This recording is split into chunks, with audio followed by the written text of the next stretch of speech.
नमस्कार दोस्तों, मैं इंदु राजभर हूँ।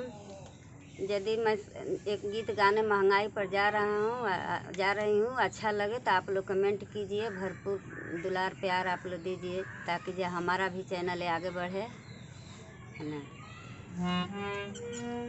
महंगा भइल सब सामनवा हो, जियल जाई अब कैसे। महंगा भइल सब सामनवा हो, जियल जाई अब कैसे।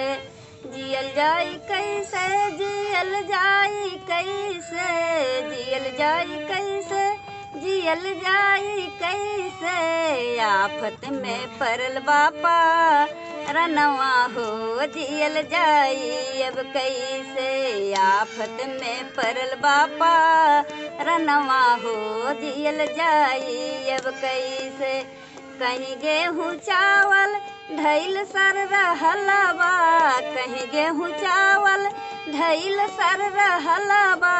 कहीं गेहूँ खैले बिना मर रहला बा, कहीं गेहूँ खैले बिना मर रहला बा।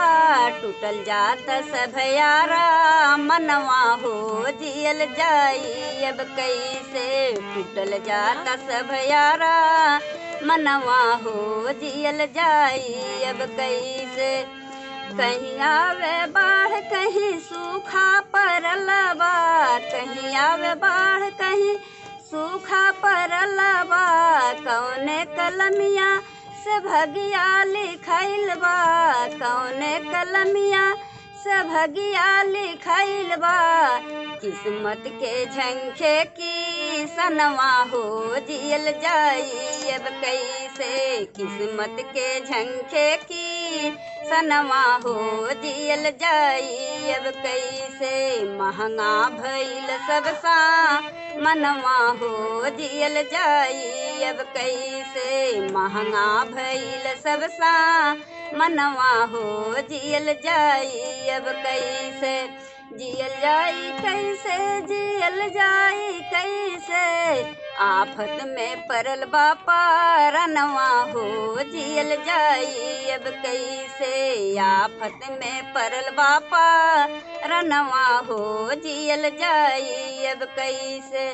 चारू ओर फैलल बायज बेझमेला, चारू ओर फैलल बायज बेझमेला।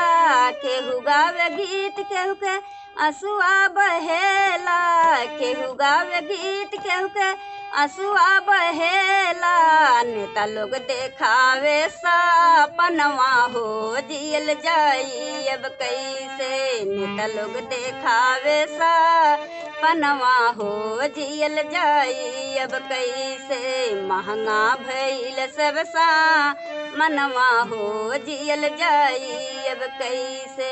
जियल जाई कैसे, जियल जाई कैसे, जियल जाई कैसे, जियल जाई कैसे। आफत में परल बापा रनवा हो, जियल जाई अब कैसे। आफत में परल बापा रनवा हो, जियल जाई अब कैसे।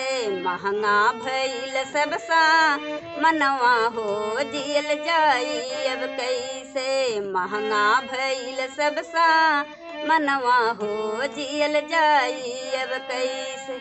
धन्यवाद।